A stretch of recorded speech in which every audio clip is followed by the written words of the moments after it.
Ketika Kayetno sampai di sekolahan, Kayetno dihukum karena Kayetno telat. Kayetno dihukum untuk mengumpulkan sampah dan Kayetno pun melakukannya. Setelah mengumpulkan sampah, Kayetno pun masuk ke dalam kelas. Kayetno mengikuti pelajaran hingga waktu istirahat tiba. Di waktu istirahat itu, Kayetno memilih untuk pergi ke perpustakaan karena ia bosan bermain handphone. Kayetno berjalan ke perpustakaan melewati beberapa kelas dan juga kamar mandi cowok. Di saat Kayetno mau melewati kamar mandi, Kayetno mendengar ada yang menyanyi.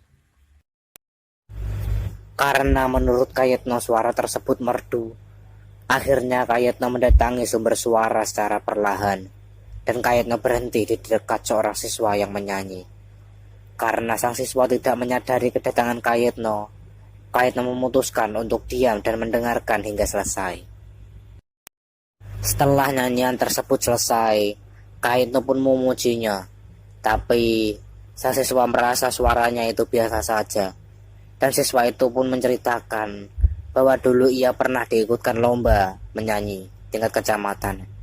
Namun dirinya hanya mendapatkan juara 3. Karena hal itu, sang siswa dibully oleh teman-temannya, sehingga ia merasa suaranya itu biasa saja. Setelah mendengar hal itu, Kayetno pun berucap, Hei, belum tentu suara orang-orang yang membulimu lebih bagus darimu. Lagi pula, kamu bisa mengasah kemampuanmu bernyanyi. Latihlah suaramu secara perlahan. Latih vokalmu, minum air yang cukup. Jangan lupa istirahatkan pita suaramu. Berpikirlah optimis, karena pikiranmu bisa merubah banyak hal atas dirimu sendiri. Agar kamu percaya, saya punya cerita tentang itu. Pada suatu hari, ada seorang pegawai yang sedang lembur bekerja untuk memasukkan stok makanan ke sebuah freezer raksasa. Saat pegawai itu berada di dalam freezer tersebut, secara tiba-tiba, pintu tertutup dan terkunci dari luar. Pegawai itu pun panik. Ia terus berusaha mendorong dan menggedor pintu dari dalam. Namun, tidak ada satupun orang yang mendengar dan membukakan pintu. Itu dikarenakan pegawai tersebut sedang lembur sendirian. Pegawai itu pun merasa kedinginan. Pegawai itu berpikir jika ia terus-menerus kedinginan, ia akan terkena hipotermia dan bahkan bisa mati. Seluruh kaki dan tangan si pegawai mulai terasa beku. Kepalanya mulai terasa pusing. Setelah pegawai itu berjuang selama berjam-jam, akhirnya pegawai tersebut mengambil buku di sana yang biasanya digunakan untuk mencatat persediaan makanan yang ada di dalam freezer raksasa tersebut. Setelah mengambil buku, sang pegawai menulis musibah yang menimpanya di saat itu.